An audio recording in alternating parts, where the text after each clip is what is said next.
Pushpa 2 cinema premiere show సందర్భంగా సంధ్యా థియేటర్లో తొక్కిసలాట జరిగిన విషయం తెలిసిందే. కాగా ఈ ఘటనలో ఓ మహిళ మృతి చెందగా మరో బాలుడు తీవ్ర గాయాలతో ఆసుపత్రిలో చికిత్స పొందుతున్నాడు. కాగా ఈ ఘటనకు సంబంధించి హీరో అల్లు అర్జున్ను తెలంగాణ పోలీసులు అరెస్ట్ చేశారు.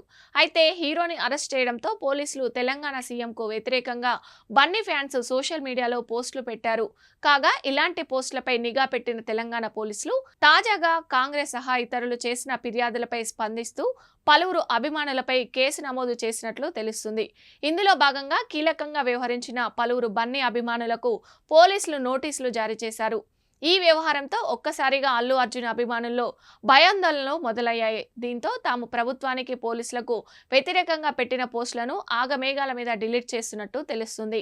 అలాగే ఈ ఘటనకు కారణమైన సంధ్యా థియేటర్ యాజమాన్యానికి పోలీసులు విచారణకు హాజరు కావాలని నోటీసులు జారీ చేశారు.